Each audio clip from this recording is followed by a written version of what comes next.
Gun in both hands, I inched down the hall of Nick's apartment. The hairs on the back of my neck stood on end, my nerve endings tingling, and my senses on high alert for any indication there was someone here. So far, the apartment was empty. Nothing had been disturbed. "Nick," I said over my shoulder, keeping my voice down. "Did you leave your bedroom door open or closed?" "I don't know, probably closed." I pursed my lips.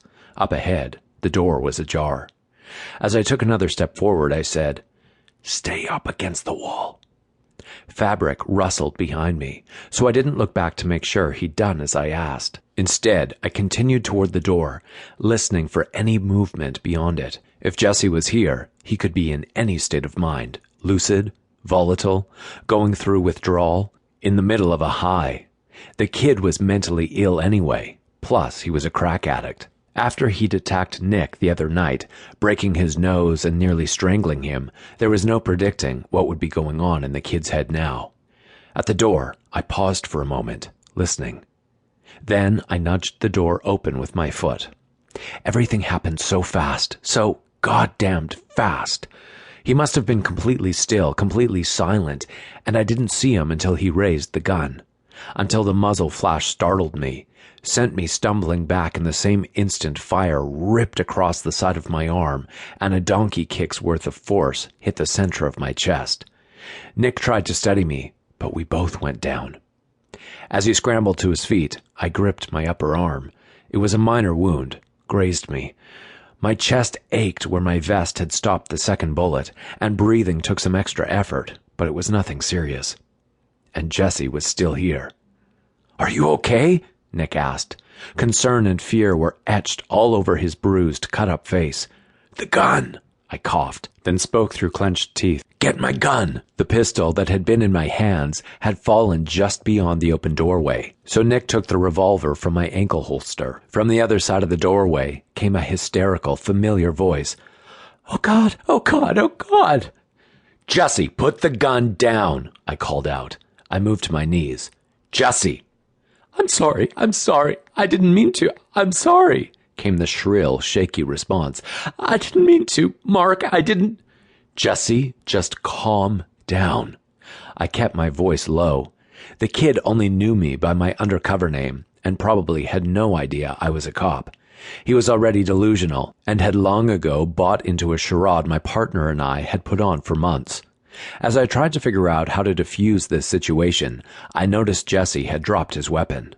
The noise and the kick must have scared the shit out of him. That, or he'd realized he'd hit me, not Nick, the one who probably wanted to shoot, and freaked.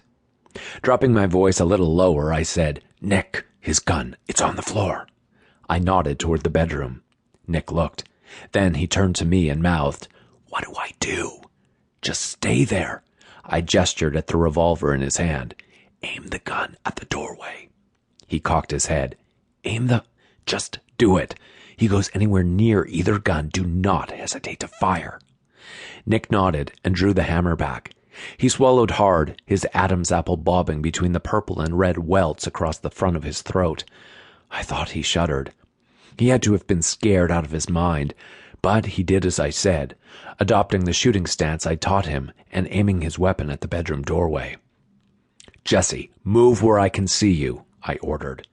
No, I can't, it's—" "Jesse, move where I can see you, now." Tentative, unseen movement shuffled across carpet. "Jesse, I'm not fucking around."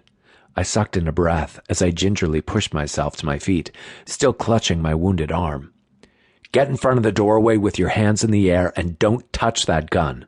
Come on, Jesse." Another step. "Can you see him?" I asked.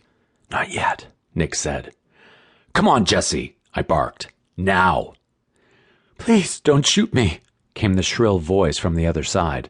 He was crying now, almost hyperventilating. "I'm not going to shoot you unless you reach for a gun," Nick said. "Come out now or I'm coming in." Jesse stepped into view. His eyes were wild with fury and probably no shortage of chemical influence, but also red from crying. His hands were up and his face was blotchy, vertical streaks marking where tears had cut through the dirt on his skin. He struggled just to breathe in between sobbing, and when he looked